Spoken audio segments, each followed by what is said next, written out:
الرحمن الرحیم، اللہ کے نام سے شروع جو بڑا مہربان اور نہایت رحم فرمانے والا ہے۔ اليوم سندرس امثال العربیہ المفیدہ باللغة الأردیہ بإذن اللہ تعالی وبإحسانہ وبفضلہ۔ آج انشاءاللہ اللہ رب العزت کے فضل و کرم کے ساتھ ہم عربی کہاوتیں پڑھیں گے انشاءاللہ، وإنشاءاللہ سيكون درس باللغة الأردية والعربية معا لتعم الفائدہ، اور انشاءاللہ جو ہمارا فہم و تفہیم ہے وہ عربی اور اردو دونوں زبانوں میں ہوگا تاکہ ہر سننے والا اس سے استفادہ کر سکے۔ الضرب الاول، الانسان عبد الاحسان،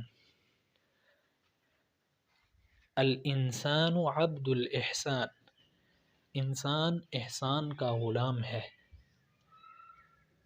یعنی احسانک الی ای شخص یجعلہ یمدحک فی کل مکان ویجعلہ عبدا لک وینشئ فی قلبہ حبک۔ یعنی کسی سے آپ کا اچھا سلوک اس کو آپ کا غلام بنا دے گا، بندہ بے دام، اور اس کو اس بات پر مجبور کر دے گا کہ وہ آپ کی ہر جگہ تعریف کرے۔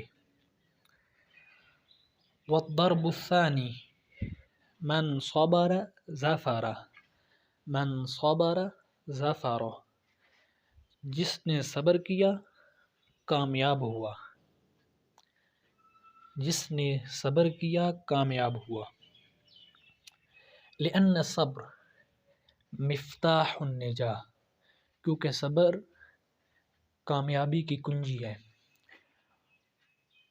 الضرب الثالث، ان الحدید بالحدید یفلح، ان الحدید بالحدید یفلح۔ هذا الضرب يستخدم في اللغة الأردية هكذا، يعني يستخدم كثيرا بمتنه العربية۔ یہ کہاوت اردو زبان میں اسی طرح بہت زیادہ استعمال ہوتی ہے۔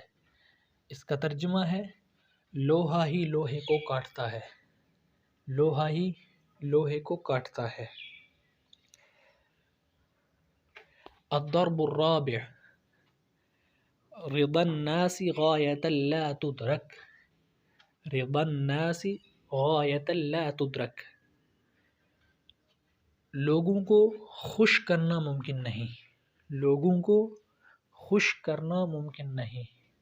لأن الناس لن يرضى عنك أبدا مهما تفعل لهم، مهما تفعل لهم، کیونکہ لوگ جو ہیں وہ آپ سے کبھی بھی خوش نہیں ہوں گے، آپ جو مرضی ان کے لیے کریں۔ والضرب الخامس، من الحبة تنشأ الشجرة، من الحبة تنشأ الشجرة، درخت ایک ننھے بیج سے ہی اگتا ہے، درخت ایک ننھے بیج سے ہی اگتا ہے۔ یعنی خلف كل عمل كبير فكرة صغيرة وحلم صغير، یعنی ہر بڑا کام پہلے چھوٹی سی سوچ یا چھوٹا سا خواب ہوتا ہے۔